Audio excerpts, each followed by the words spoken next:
Good morning guys, good afternoon, good evening.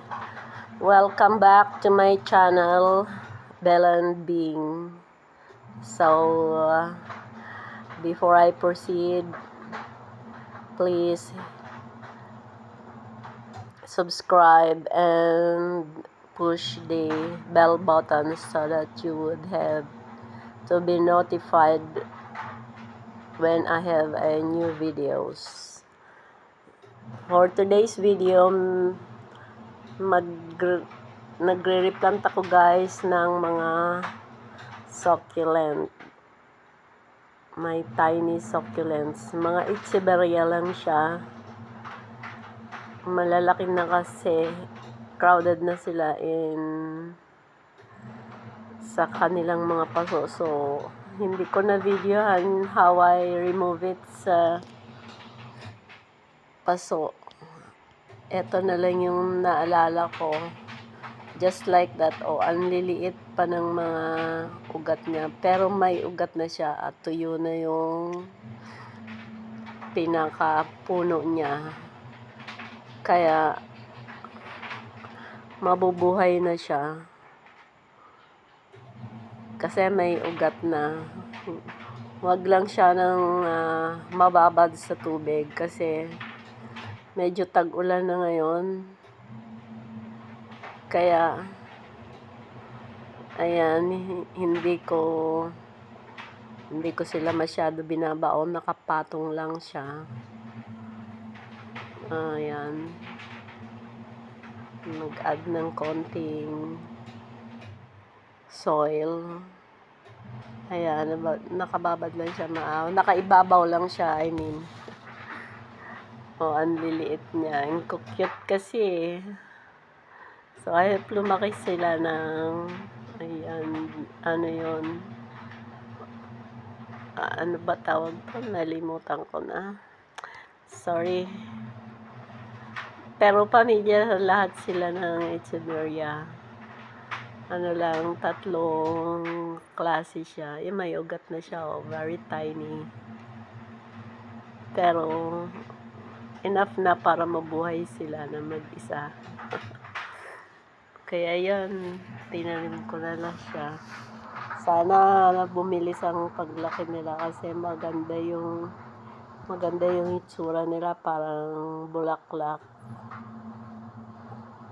Ayan, kinuha ko na nga siya dun sa malaking paso kasi malaki na siya. Marami na pala. I mean, lilipat ko siya sa paso. Wala na kasi akong paso na maliit na ganyan. Kaya yan na lang na brown. Nilagyan ko siya ng tissue paper. Tapos mga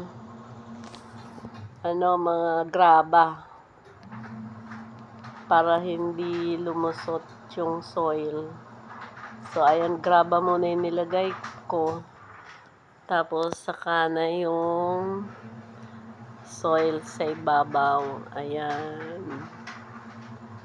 Soil lang muna. Then,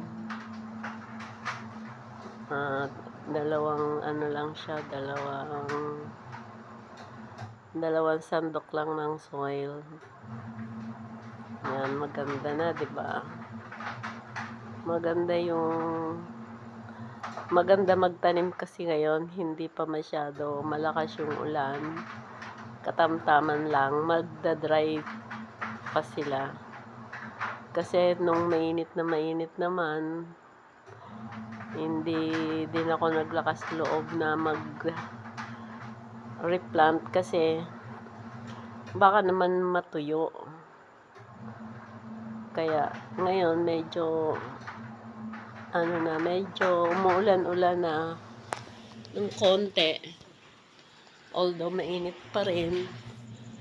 Pero dahil meron na talaga ulan galing sa taas, may maganda-ganda na magtanim.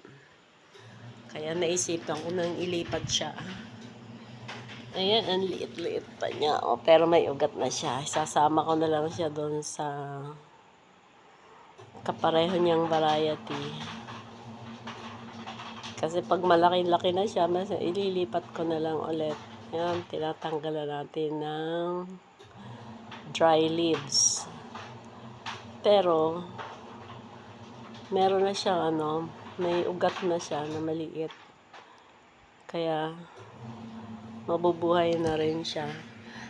Alam nyo guys, ang succulent, tutuusin hindi siya alagain kasi hindi na kailangan diligin araw-araw. Nabubuhay sila ng months without water. Kaya pwedeng hayaan mo lang sila dyan. Then, siguro, twice a month, pwede mo silang diligin. Ayan, na siya. Ganyan sila kaliliit.